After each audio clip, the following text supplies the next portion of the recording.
అయితే మాకు మీరు ఏంటంటే ఒక చిన్న సబ్మిషన్, మీరు ఇంకా ఏడాదికి ఇచ్చిన మనిషే, ఇంకా 2 ఏళ్ళకి ఇచ్చిన మనిషే.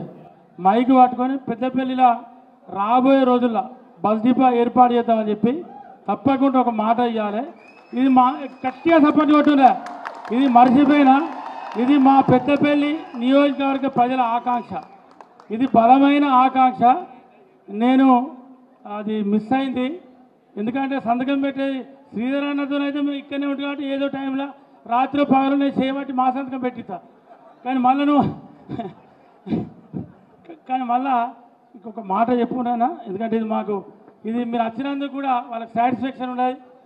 ఒక మాట మీరు బస్ డిపో ఏర్పాటు చేస్తామంటే విజయరమణారావు గారు గెలిచిన తర్వాత 3 తారీఖు గెలిచినాం డిసెంబర్, 7 తారీఖు నాడు మంత్రి అయిన 9 నాడు అసెంబ్లీలో ఒక గులాబ్ పువ్వు ఇచ్చి నాకు ఒక మాట ఇవ్వాలంటాడు.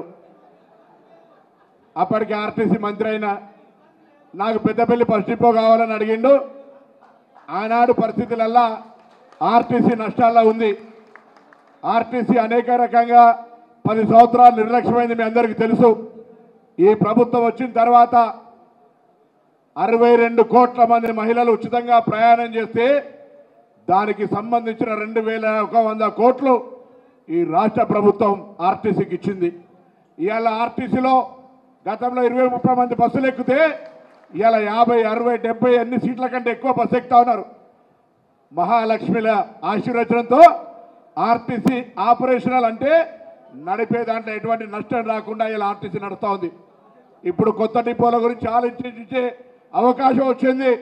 అలా మా సోదరుడు గౌరవనీయులు పెద్దపల్లి శాసనసభ్యుడికి తప్పకుండా ఇవ్వాల్సిందే అని పక్కనటువంటి సీనియర్ మంత్రి, పరిశ్రమల శాఖ మంత్రి ఆదేశించడం ఆగుతుంది. కాబట్టి శ్రీధర్ బాబు గారు చెప్పినట్టుగా ఈ పెద్దపల్లికి సంబంధించిన బస్ డిపోను ఆయన అన్న ఏడాది తర్వాత ఏర్పాటు చేసే విధంగా చర్యలు తీసుకుంటామనే మాట మనం చేస్తూ, గోదావరి కళ్ళ కూడా రామగుండంలో గోదావరి కళ్ళ బస్ డిపో అభివృద్ధికి సంబంధించి చాలా కాలంగా రమ్మంటారు. మేము ఇద్దరం కూడా వచ్చి గోదావరి కాని బస్ డిపో కూడా, అది కూడా పారిశ్రామిక ప్రాంతం, అక్కడ కూడా ఎన్ఎస్సీ నాయకుల నుంచి తిరుగుతూ ఉన్నాం. బస్ స్టాండ్లో బస్సుకు వచ్చినాం.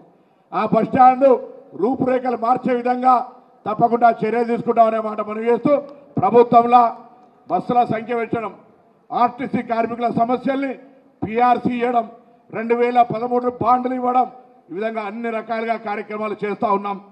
మీ అందరూ ఒకటే ఇలా గతంలాగా అప్పులు చేయడం కానీ, గతంలాగా నియంతృత్వంగా వివరించడం కానీ అటువంటి ఆలోచన లేదు. కార్యకర్తల మధ్యలో కుటుంబ సభ్యులుగా ఉండేటువంటి ప్రభుత్వంలో తప్పకుండా పరస్పరంగా అభివృద్ధి చేసుకొని ప్రజల సమస్యలు పరిష్కరించడమే ధ్యేయంగా పనిచేస్తాం ఈ ప్రభుత్వం అనే మాట మనం చేస్తూ, మరొక్కసారి బస్ డిపోను ఈ పబ్లిక్ మీటింగ్లో ప్రకటింపజేసుకుంటున్నటువంటి వారికి హృదయపూర్వకంగా అభినందనలు తెలియజేస్తా ఉన్నాను.